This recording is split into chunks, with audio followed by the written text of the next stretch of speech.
Hello, hey, buddies, Potato McWhiskey here, and welcome. This is not the scene that I was meant to go to. Can we get this gross potato off the screen, please? And there it is. Hello, and welcome to the 1v1 finals. I should be casting and swapping with this man. Welcome.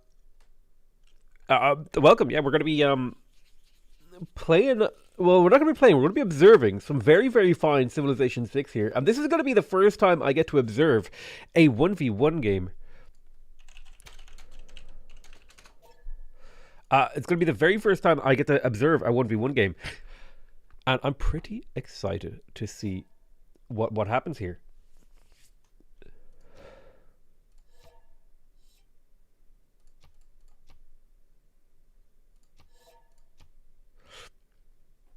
You know, we have two players here. We've got Roy Naldino and Task Force Fish. Now, these are from the teams Zoc and Civ Russia. So this is a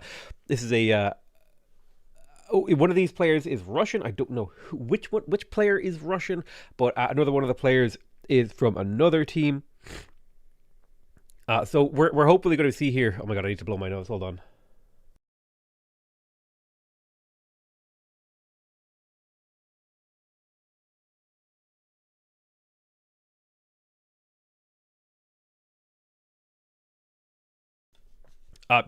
Allergies in full swing here this morning as we get ready for a fantastic game of Civilization 6. And,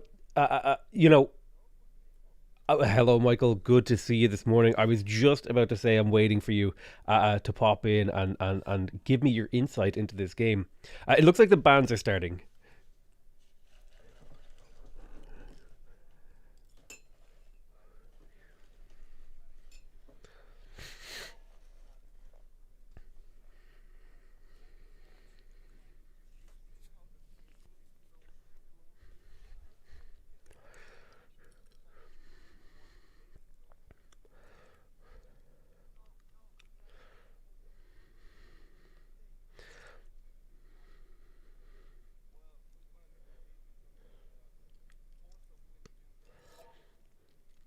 Yeah, I'm really excited to see how this game shakes up. Do you know anything about these players? Could you give me some insight? Do they have a particular style they like to play, or a personality type that might be significant for the viewers to keep an eye out for?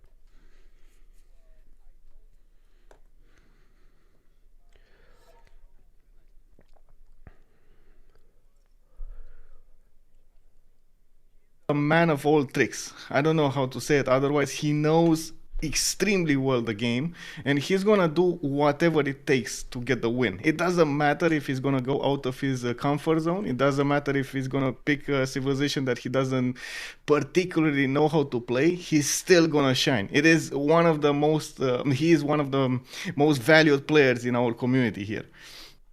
But that's really, really great to hear. You know, it really is. These final games, the teams are gonna pick their best players to represent them here, aren't they? Yeah, for sure. And Roy Batty, coming up from Civ Russia, again, he has been in the 4v4 scene for 2 years now, 3 years. He has been playing a lot of Civ, but not in our community, not in CPL. So that's why I don't always know about him. Him getting the spot, it tells me that definitely the Russian community holds really high esteem of him. He holds him in really high esteem, and of course he should be the one that will fight Fish today. Ooh, this is getting I am getting goosebumps. I don't know how to say it otherwise. I'm getting goosebumps about what's going to happen. That's really interesting. Now, Zone of Control and Civ Russia, they're members of two different Civilization 6 communities that have come together here today in this huge tournament that's been taking place this whole weekend. Are there different styles in the disparate Civilization 6 communities? Is there like a Russian meta? Is there I don't know what community Zone of Control is in, but are there different metas across the different communities? So Task for Fish, Zone of Control is mostly coming out of CPL, while Civ Russia comes out from the Slav League, CSL. They have been playing a lot in CPL also. That's how they started, and then it just merged into their own. They merged into their own community because they wanted to speak Cyrillic, and in our community it was mostly English. That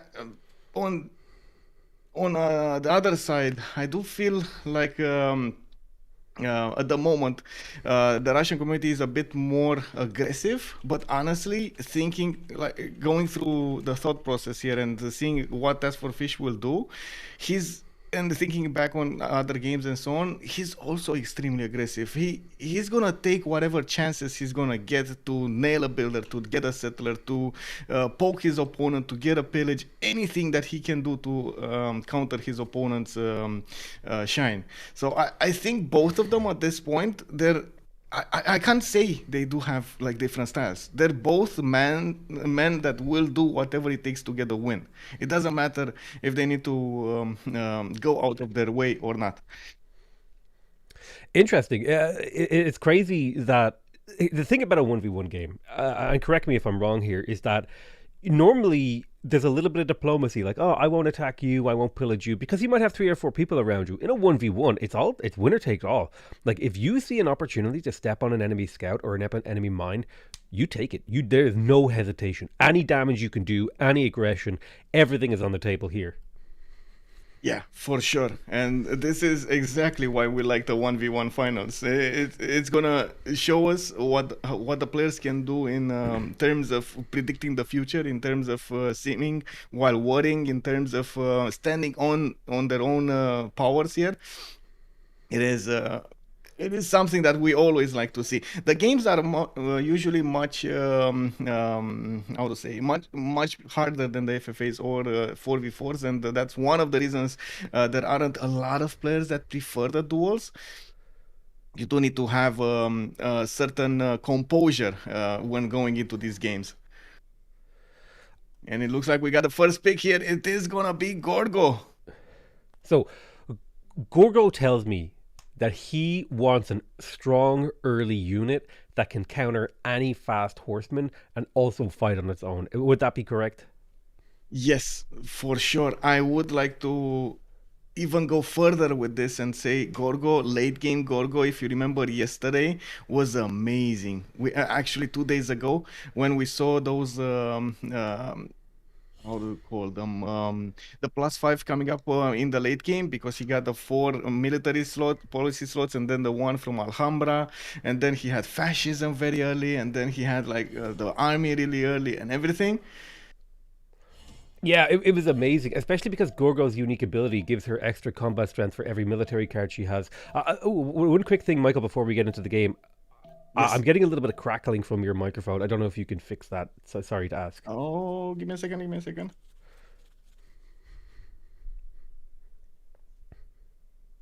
Let's see. Did that fix it? Yeah, it sounds a little bit better. Hopefully it does. The Shaka counter, is Shaka the counter pick, or is it just like, it's just a strong pick in 1v1? Because you probably need a civilization that is incredibly self-reliant and powerful on the military side of things. I'm a bit confused about Shaka though, because usually Shaka's gameplay doesn't really get him a lot of gold. And oh, are we gonna have a remap here? Oh, Yeah, oh. this would need to be a remap. Oh I man. yeah, I'm almost tempted to type in chat that this needs to be a remap, but I guess as an observer we have to stay neutral and just observe. Yeah, I think they do have some remap tokens or something. Let me ask somebody, but I'm pretty sure it's the same remap rules as CPL.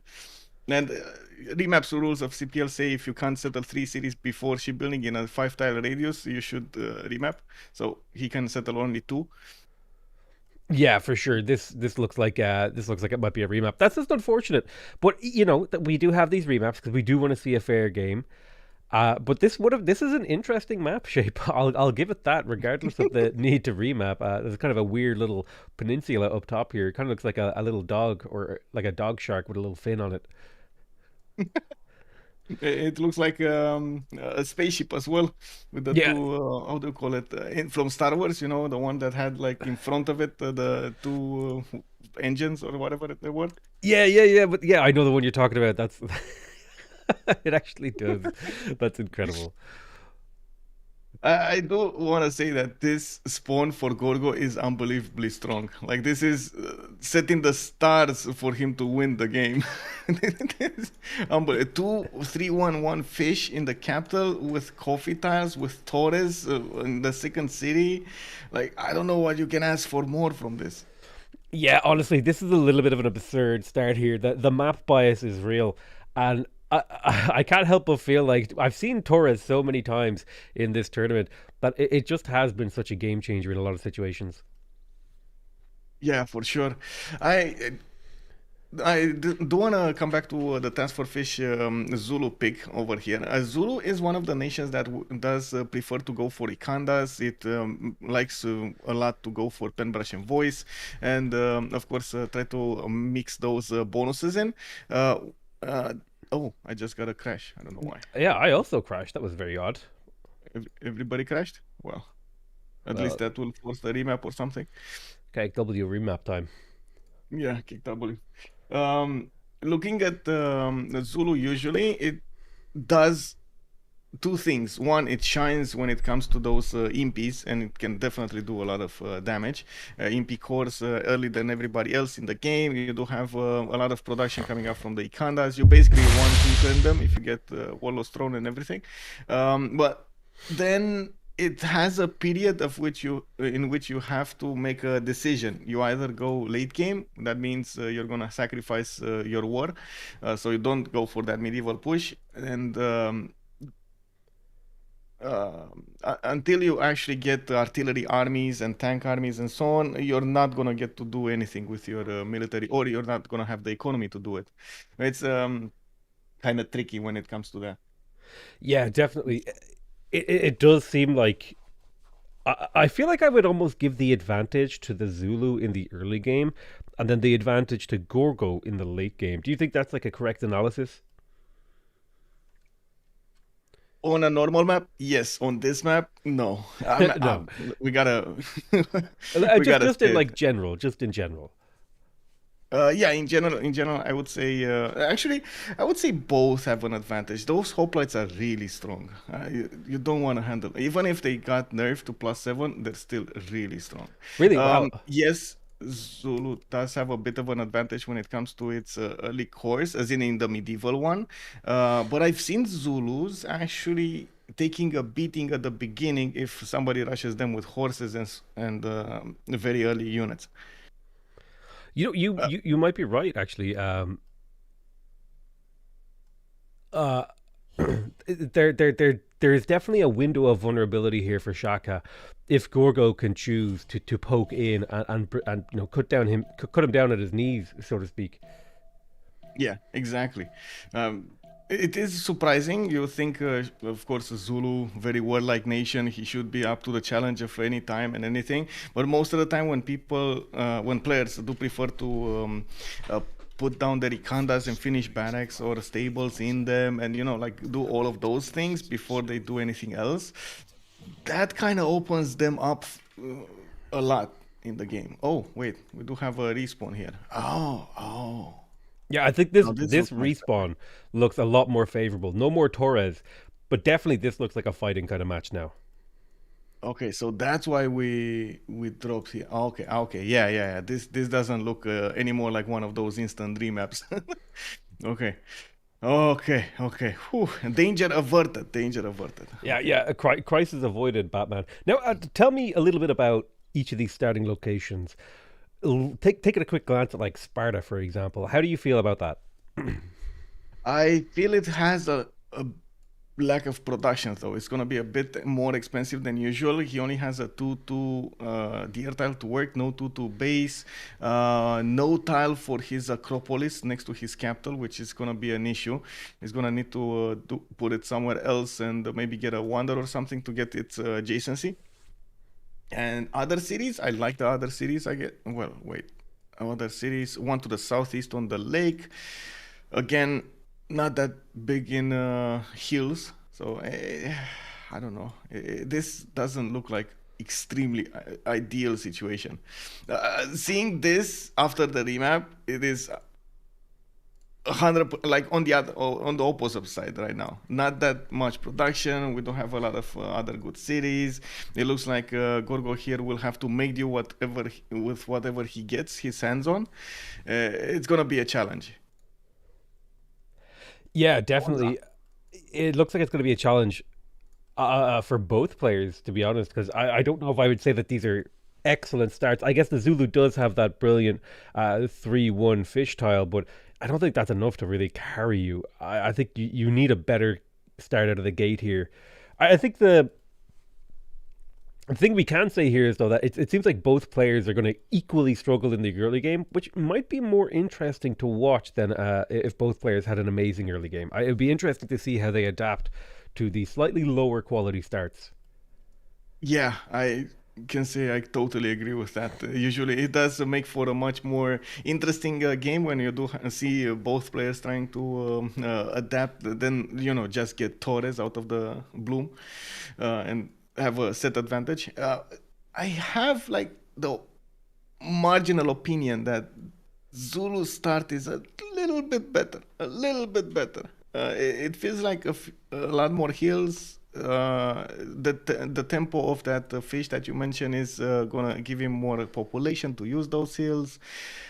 Relatively good second settles depending on where he's gonna put them. I'm thinking he's gonna go for the 1-2 tile down to the south of that horse tile next to the mountain. It feels like that's gonna be a good second city. Another one maybe to the north there next to the silk tile. He could adapt to this a bit better. Even in the desert to the south of Alpha, you see that one desert tile next to the oasis, desert hill tile, that has so many 2-2s and salt that can be improved and so on. It feels like it will be stronger. He could even choose to go for the horses and the horse tile on the west side and immediately acquire horses in his empire, which will allow him to do some kind of aggression on Greece, even though I know this is heresy. I mean, attacking Greece with horses against hoplites, not something you want to see. It feels like you're just sending your units to their doom. Yeah, for sure. But here's the thing, kind of like the Zulu have a window of opportunity before they get impy.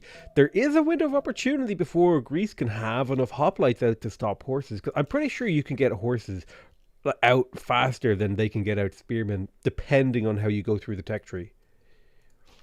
Oh yeah, for sure. Sending them to your opponent, it's a totally different thing, though.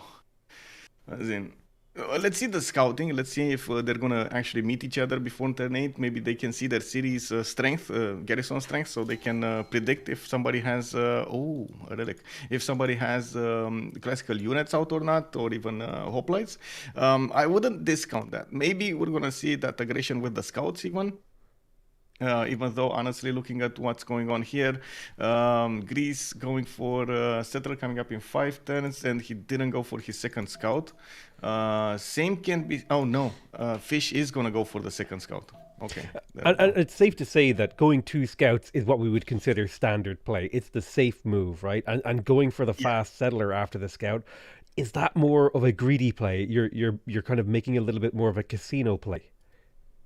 Well, just like the FFAs, you have a problem with the era score.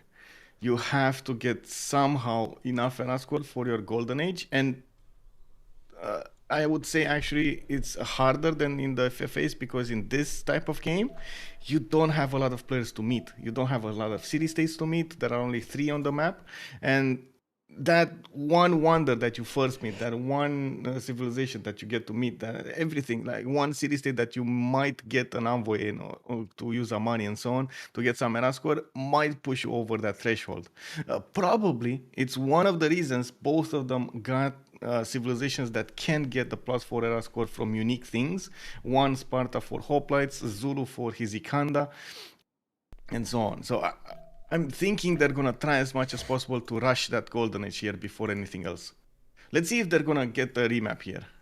Let's Yeah, see. I'd be My curious to opinion. see if they opt in for the remap here. I think you make some interesting points there about the early era score, the early scouting, and we do see two militaristic city states on the map right now. And I'm gonna say those are going to be hotly contested. However, Zulu does have a cultural city state kind of sitting in his pocket back there. Nan Madol, a very strong city state too.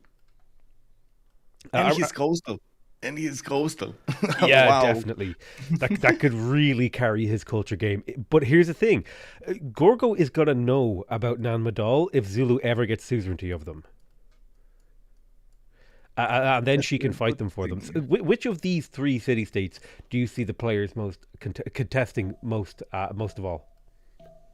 I think Fish will see a big advantage when it comes to having Namadol if he settles more coastal cities, or at least on the having them next to the lake tiles.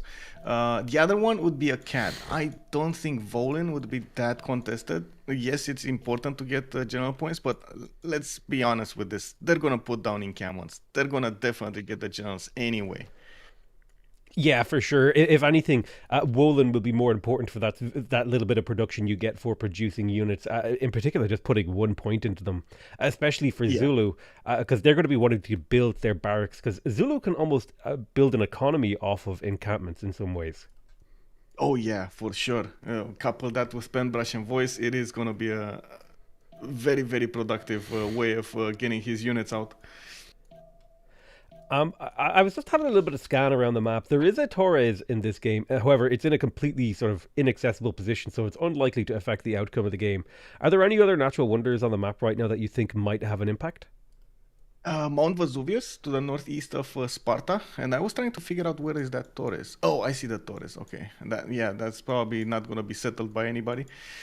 Okay, Mount Vesuvius is actually 5 tiles, 6 tiles away from Sparta to the northeast towards Akkad, and it didn't blow up yet, but it will 100% blow up throughout the game. So getting a city there, getting to benefit from those tiles would actually be an interesting adventure here for Greece. Oh, there we go. It just blew up. And just as we were talking about it, it erupted. And it might look like Greece is actually heading up there right now, because I think Greece is Yeah. aware of Mount Vesuvius. And I mean, if you've got this kind of relatively weak start as Greece, you're going to be very happy to see those extra yields on those tiles. Oh, for sure. Extra science, extra culture. You know it's gonna still gonna go off quite a few more times throughout the game, so you might as well benefit from it from the beginning. Now, Greece It has. wasn't. Sorry. Go ahead. No, go ahead. No. Go. I was just going to say, Greece has popped out their first settler here, and they've opted to go for a second builder instead of another settler. And Zulu has gone straight for two settlers. Is this just a case of where Greece says, you know what, I need to improve some tiles here because my production just isn't good enough? I agree. I think so. It looks like he has a bit of a problem with his production. And looking at what he's choosing to do right now, he's working on the 2-2 horse and, of course, the deer tile. Could have worked a little bit that banana, but just a lack of production would have delayed everything else. Maybe he's gonna go for iron. Let me actually see in the tech tree. Yeah, he's going. Both of them are actually going bronze here, rushing bronze as fast as possible. So he will get iron tiles worked. He will probably get the improvement on the horse for a pasture. I don't want to discount the possibility for Temple of Artemis here. It's not bad. We got a lot of plantations. We got a lot of pastures. We got camps. So it looks like it will also be powerful. Is he actually gonna sacrifice such a big production from his early beginnings? I don't know. Yeah. I don't know. I see. You see Greece. You see Zulu. No. Oh, Oh, sparks are about to it's, fly here. yeah. It looks like that horse. Okay, that horse will be the target here. Is the Ronald? If he had enough movement, this would have been tricky, but he doesn't have enough movement. Okay, so Yeah, he should be totally fine. Now, I think I do want to draw your attention to. I think the Zulu have found Nan Madol, which is giving them that one culture per turn advantage, at least here. So it looks like they're going to hit maybe a couple of key civics faster than Greece, which is something you wouldn't expect considering Greece's status as an incredibly powerful culture civ. Is that likely yeah. to have an impact on the early game? Hmm. I think they are worried they need to get the era score rather than anything else, and I don't think you have enough time to go for acropolises. Also, I'm very worried about the.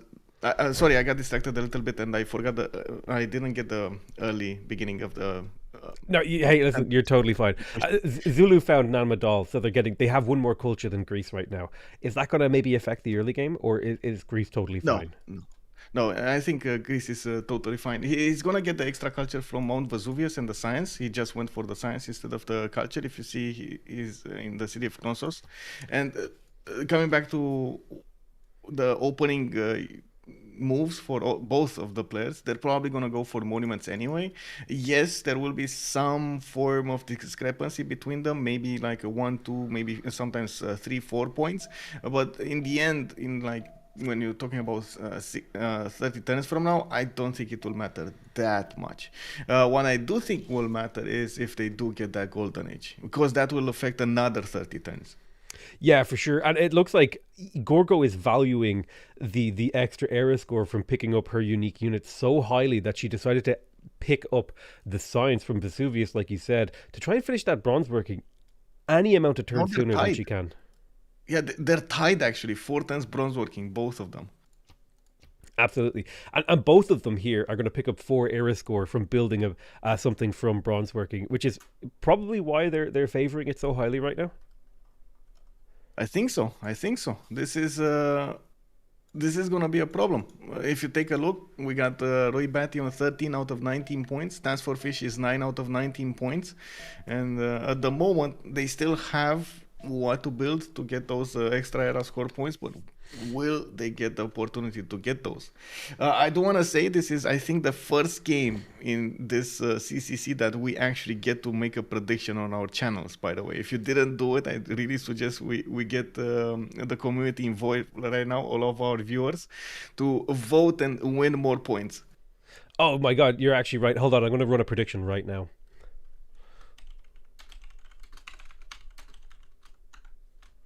Taking a look at what's going on here, we do have a third setter coming up from Sparta, definitely a lot later than his opponent here, than Task for Fish. He is improving his mines for that extra production, and now I see him okay with decent tiles to work. On the other side, Task for Fish already has a settler out, and he's going to the south somewhere on that hill I was talking about on the Oasis. Looks like he's preferring to settle those cities much faster rather than getting the positioning on Greece, getting monuments out of Alpha, getting monuments out of Bravo, and he's already acquiring horses. Really looking forward to see if he's gonna get a boat or something to get those last points for era score. I think, like, looking at his options here, he's 9 out of 19. If he puts down Ikanda, he's gonna be 13 out of 19, and of course. He's gonna need to maybe get either a boat for extra 2 points, or actually the first boat would be bigger, 3 points, or is he gonna get something like a classical unit out? That would also be important. I would maybe he's going to pick, if he settles Tundra or Desert here, you might pick up an extra point, right? Yeah, it looks like. Yeah, it's another point from settling Desert. So I think he's up to 14 with Nakanda. So he needs to find another 5 points. That's a lot of points. Like you were saying, he has a lot of options, and it'll be interesting to see what he chooses to go for. He's actually gone for an incredibly early trader here. Is this something you see players do in 1v1 games a lot? Yes, the early trade routes are amazing. My only question here is he gonna go internals, or is he going go externals. That is gonna be extremely important looking at the late game here. If I would have to put my money on something, he would actually use it to create a road from Bravo to Alpha for a faster movement of troops towards the front line. And he's going to go internals. If he wants to get some gold, and he found Namadol, which I don't think... did he find it? Yeah, he has Nanmadol. That's where he's getting that Yeah, extra okay. +1 culture from. He is gonna get a lot of gold if he actually goes that way. Yeah, and he can send it on the. Oh no, he can't. Oh no, you see that one tile of Namadol that's blocked over there to the north? Oh no, it's blocking the trade route. Oh, that's unfortunate. So he's gonna have to go with internal trade routes here. He won't be able to. Yeah, it's just not going externals on the water is not gonna be worth. Going externals not on the water is not gonna be worth. So there we go. Ikanda's put on the map. We got 2 of them. We do need to see Greece also putting down encampments. There we go. He's gonna have a problem, by the way, with generating enough general points. Zulu can get so big that it will take most of the generals away. Yeah, so Greece might have a lot of trouble just getting a look in to get a great general here. Now, I think Zulu has a really big advantage here. Are their unique districts still half price? Are these half price encampments he's getting here? Zulu, yes. Look at that. 2 turns, 2 turns, 3 turns for Bravo, 2 turns for his capital. Very, very quick builds for his districts. Also, Ronaldinho, I think he put it down, but didn't actually go through with it. Didn't. We got Ronaldinho. That's for fish. Is he gonna take it? Oh Yes, he my did take god. it. Oh man, oh man. That is the reason I was saying escort your settlers, man. Like this is oh man. Not only he didn't have enough production, but losing a settler turn 22 task for fish will probably get it home. Oh man, that Oh, that's a wait, surrender. what?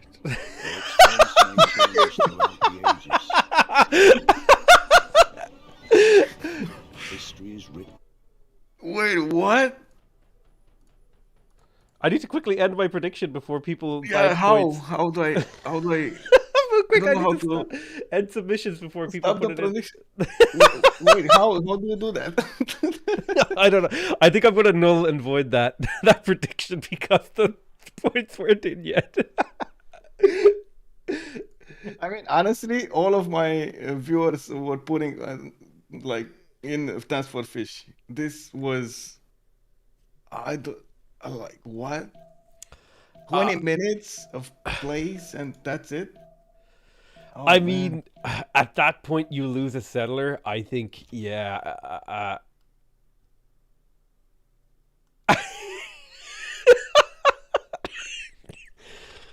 I never really expected that we would actually see it, but I guess anything can happen even at the highest levels of play. Yeah, this is unbelievable. I would have thought he's gonna try to make it through, but honestly, indeed, Task for Fish getting such an advantage from the beginning, that was like he would be on 4 cities, at least 2 cities more than Greece. Greece didn't have enough production to begin with. Like everything was a bit weird. That is quite something. One of the things we don't see that often. CC turned 23. Can you imagine in the finals how strong Task for Fish goes out of this tournament? Yeah, that's insane. That's a story you'll be telling forever. Is about the time that you snatched a settler on turn 2022 and managed to win the finals in the CCC. I kind of don't know what to do with myself here, Michael. I was settling in for like a 2 or 3 hour game. Yeah, me And too, coffee and everything and some snacks. I was ready to go. yeah, I ate a big meal in preparation. Like, I'm not going anywhere. I'm here to watch this whole game. Let's see. So we do have the finals in the 4v4 finals later on in the day. I still have my doubts if we can get the 2v2s because we're right on time though. We could get the 2v2s. My biggest question is, and I think we should be open to the community on this. If we start going into the 2v2 finals, and they don't end before the 4v4s, we won't get the opportunity to come out of the 2v2 finals and go into the 4v4 finals to see them. So I think it's much better to go for the 4v4 finals than actually staying for the 2v2s. Maybe you have some read on this. Also, Task for Fish wants some post game. In the meantime, we can talk about that also. Yeah, let's do a post-game interview. I think you're right. I think we should go for the 4v4 finals. I think that's the big sign-off for the whole event here, and that'll be the most fun thing for the viewers to see. So we'll do a quick post-game interview and then do that, I think. Okay, let me go into the casters one, and I think I'm gonna drag you up. Give me a sec. Yeah, if I can find it, I'll join it, but if I can't... Second, so I can... Okay, there we go. Hello. Yeah, I found it. Okay, cool. So that was a lot shorter than I was expecting. Yeah, for sure. You, I didn't even see that you were taking the settler. Yeah, And I stumbled upon it. I was focused on protecting my encampment and my trade route in my base from his scout that was coming in like last minute, and my scout had like last moved into the coffee in his cap just to get a peek. And like he declares war and it kicks my scout above, right? And then like I look over and it's just standing next to a naked settler. Oh, I thought you declared war. No, my he God. did. He declared war to go into my borders to try to block my encampment. But my scout had it protected. But that's what I was looking at. And again, like I didn't declare war. He knocked me out on the unfortunate side of the borders, and I just kind of like there's nowhere he could go to as well. Like if he moved anywhere, I could catch it. that is so unfortunate. God, Yep. I don't even know if I want to call that a rage GG. I think that was just like I can't believe I got screwed so bad. I think it was a rage GG, yeah. But well, he wasn't enraged per se. He just thinks that there's too much tempo lost. That he was saying. He said he cannot really bounce back from that. Well, Because I think mainly that I get to keep the settler as well. yeah, for sure. There's no way he could have taken it back because you were just Like you're his on the- warrior was over by Bravo, I think, last I saw it. And that's a bit I mean maybe he can intercept it, but again, like I could just go in the tundra with the settler and then it's just rough. Like that's a lot to come back from. I do want to ask you, like, what was your thought process going into the game? Like, why did you pick Zulu? So Zulu's a really good war civ for like a lot of reasons, but mainly Gorgo gets a lot of culture and it has a combat bonus that starts to pick up later, like with monarchy, fascism, all that stuff. Yeah, for sure. So I need something to counter that war package that Gorgo has. Is it basically just that Zulu has the tempo to compete with Gorgo's early military combat advantages? Oh yeah, tempo, you get really fast encampment, so free housing, and then you can build you make up for that like with Penbrush, like you get free culture and gold.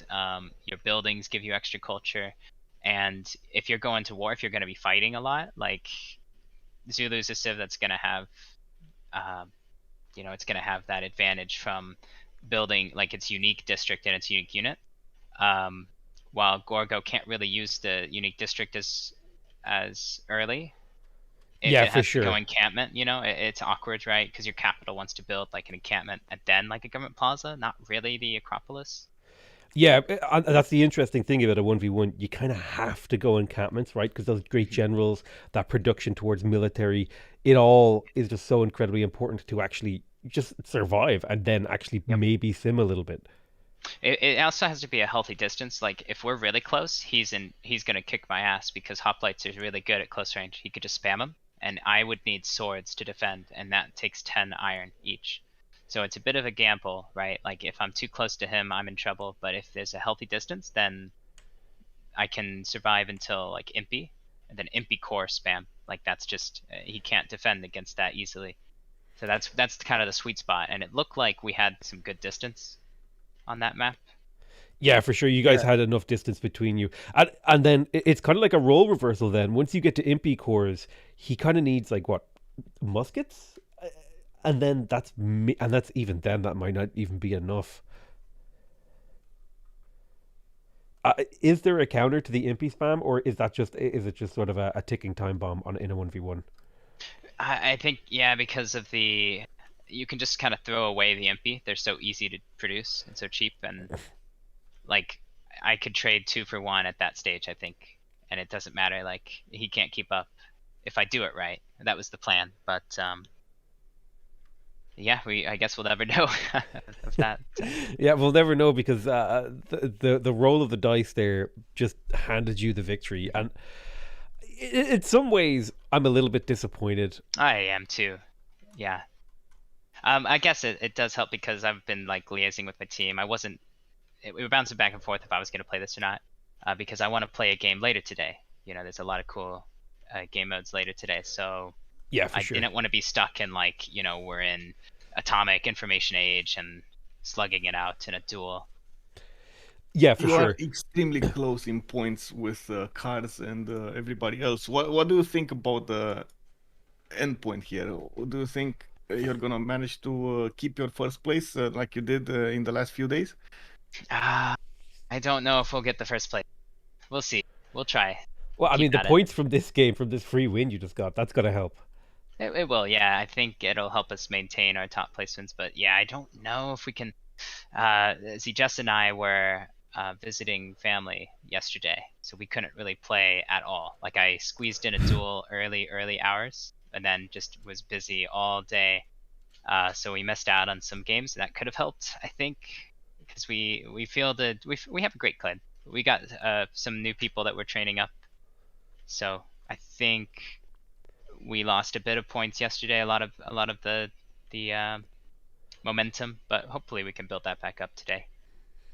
We'll What see. do you think about the upsets in this CCC, by the way, with D2 coming up from the French community so strong? Barking Cats seemed like they could have done better looking at their player pool. What do you think of that? Yeah, it's great to see. I'm glad that that these French clans are kicking ass. The D2 one, big fan. So we'll see how high they climb. But yeah, I was expecting Barking Cats to be like way stronger. So far they've been good. Like, but that's it. Like there's an element of overconfidence you can have in this game, where it's like if you're not respecting threats well enough, right, then they can surprise you and take the rug from under your legs. For sure. Do you like the new achievement system for getting wonders, for getting different actions in the game that are weird? It's interesting. I think I'm a bit biased because at first I was like, I mean, come on, this isn't really about competing now. This is being silly.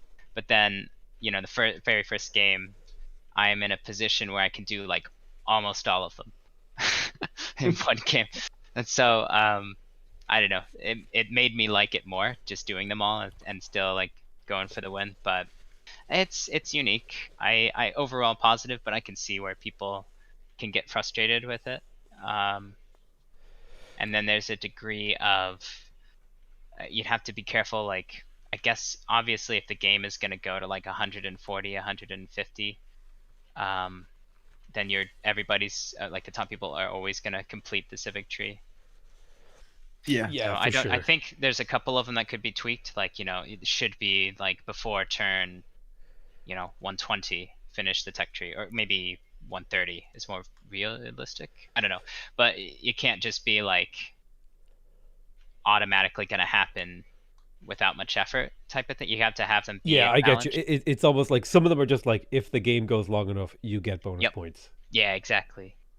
So and that doesn't seem right. Like some games have to be called for technical issues. Some people, I don't know. It's a tough game to make super fair. Obviously, like you just saw a game that was arguably unfair with just how my scout got pushed next to his settler, and then you know that kind of RNG element.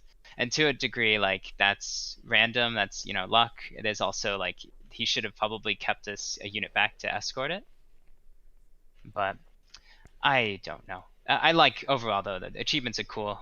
I'm excited to maybe I can contribute a couple ideas for next time for a few achievements people can compete for. Yeah, I definitely think it's you could implement like it be a parallel scoring system whereby the team that gets the most points in this achievement category, they get like a separate bonus or separate prize or something. There's lots of ways that it could be done, but it's interesting to hear your perspective on it as a player. Yeah, I think it's practical. You can do it. Like this is a good system, I think, for this kind of 24-hour weekend event. Like it adds more elements. It gives people like fun mini games in the game. Like obviously, if there's like Goliaths in your lobby, and you're like a average player, you don't have the time to sink like hours and hours into this game to become really, really good. You still want to you still enjoy it, you just want to compete, and it's kind of nice to have like that side quest that you can feel like you're really helping, which you are, like, and also bringing home some points for your team, and not it's keeping it exciting and fun. So big fan overall, I'd say. After talking about this more actually with you guys, I think I've gained more appreciation of it. Just thinking through it more. I like how this is a new addition. Well, the CCC, it was meant to be competitive and fun at the same time. That was the goal that we were aiming for. So I hope it achieves both. Yeah, and I think it has achieved it pretty well so far.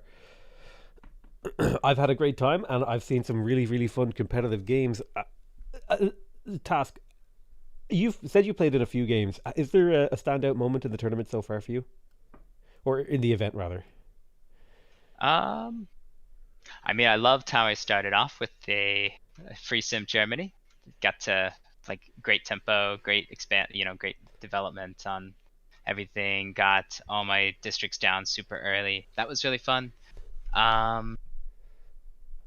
Yeah, some of these duels have been really close. I played one against Malm earlier today, this morning, like 5 a.m. my time. Wow. And it was Wow. rough. It was rough. I was still waking up and strategizing. Yeah, that's where the misclicks start to settle in when you get your 5 a.m. game on. Yeah. Or you just forget, there's some very important things to miss that you can miss. But yeah, that one was really close. I tried a little bit of a gamble here and there in that game, and it turned out like he went Poland, and I should have banned it. Usually you should. Well, a lot of the time in a duel. But I took a gamble. I tried to counter it with Rome and rushing reliquaries with no relic. it was like it hurt him, and it hurt him a little bit more than it hurt me. And so that's kind of how you have to see a duel. It's like if it benefits you more or hurts the opponent more than it hurts you, then it's an overall plus. Yeah, if you're in a duel, you have no choice but to play certain civs game, right? Mm-hmm.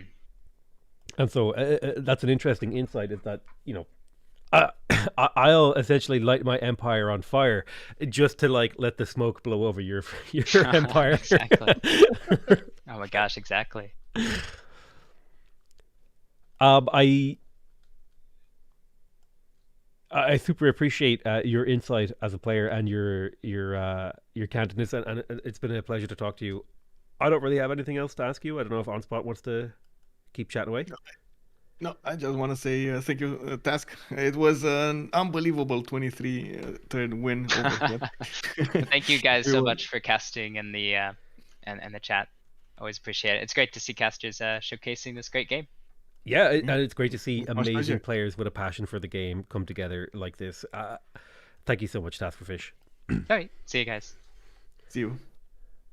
Well, there we have it, Potato. Turn 23 win in the 1v1 finals. Oh my god.